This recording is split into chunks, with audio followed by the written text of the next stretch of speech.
बिस्मिल्लाहिर्रहमानिर्रहीम। अस्सलाम वालेकुम मोहतरम नाज़रीन, मैं हूं अहमद रज़ा और आप देख रहे हैं AS क्रिएशन।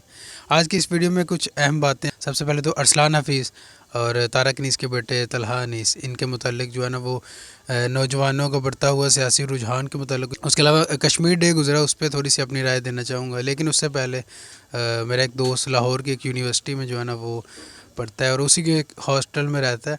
वो मुझसे कहता है कि अहमद भाई, हॉस्टल कैंटीन में नाश्ते के दौरान खिचड़ी खाकर परेशान तलबा जो है ना वो हॉस्टल वार्डन से शिकायत की और नाश्ते में किसी दूसरी चीज़ बनवाने का मुतालबा किया। वहाँ 100 में से सिर्फ 20 तालिब इल्म ऐसे थे जिनको खिचड़ी पसंद थी और वो तलबा चाहते थे कि रोज़ाना खिचड़ी ही बनाई जाए, जबकि बाकी 80 तलबा तब्दीली चाहते थे। वार्डन ने तमाम तलबा को नाश्ते के लिए वोटिंग का कहा।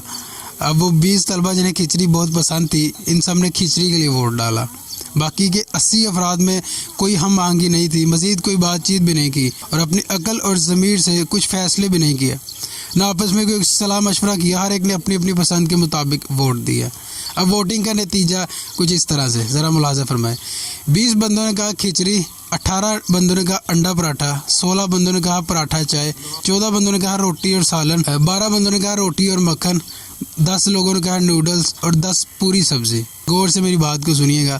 अब क्या हुआ कि इस कैंटीन में आज भी वो 80 तलबा हर रोज़ खिचड़ी खाते हैं। ये सुनकर मुझे अपने वतन की हालत पे थोड़ी सी तशवीश हुई। पाकिस्तान के इंतखाबात होने जा रहे हैं 8 फरवरी को, यानी कि 1 से 2 दिन के बाद।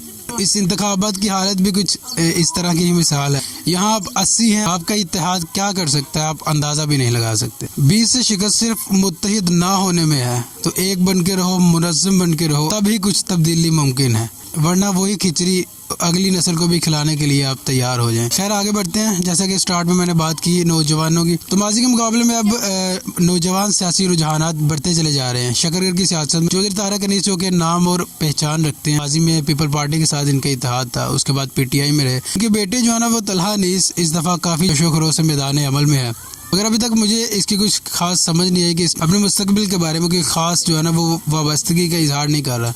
अगर इसकी जलसे में तकारीर की बात करें तो इसका बयानिया PTI से मिलता जुलता है, मगर इसका स्टांस क्लियर नहीं हो रहा, क्योंकि PTI डॉक्टर ताहिर अली जवेद और अरसलान हफीज़ है, लेकिन इसका स्टांस क्लियर नहीं हो रहा। खैर, अरसलान हफीज़ जो कि ISF के एक लीडर की हैसियत से सूबाई असम्बली के उम्मीदवार हैं, इस दफ़ा रूपोश होने के बावजूद अच्छी खासी कंपेन इनकी चल रही है। PTI के टिकटॉक लाइव जलसा हुआ ये कल परसों, उसमें भी इनको मौका दिया गया। अरसलान हफीज़ की बाकायदा तकरीर चली है और फैसल जवेद साहब ने इनका वेलकम किया था।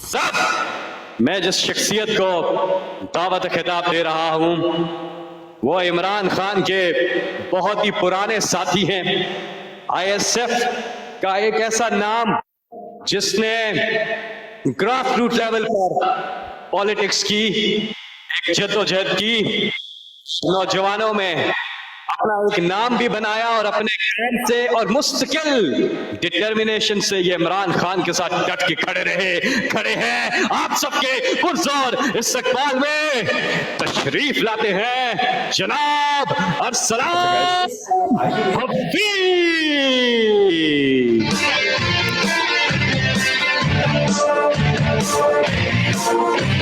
फिर उसके बाद कल जो है ना वो अरसलान हफीज़ की जो है ना बहन अपने हमरा कुछ औरतों को लेकर बाजार में कंपेन के लिए निकली थी।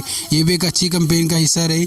इसके अलावा दानियल अजीज़ साहब जो है ना वो जो कि अनवर अजीज़ साहब के चश्मो चिराग थे, उनकी 30वीं नस्ल जो है ना वो भी सियासी मैदान में NA 75 में उतर चुकी है। जलसे की तकारीर में जो है ना वो बहुत ही रटाए किस्म की तकरीर जो है ना वो मैंने सुनी है, जो मेरी नज़रों से उनकी तकरीर गुजरी है। खैर लेट्स सी, कश्मीर के टॉपिक पे मैं अगली वीडियो में बात करूँगा। तब तक के लिए अपना बहुत सारा ख्याल रखिएगा, अपने इस चैनल का भी। अल्लाह निगहबान।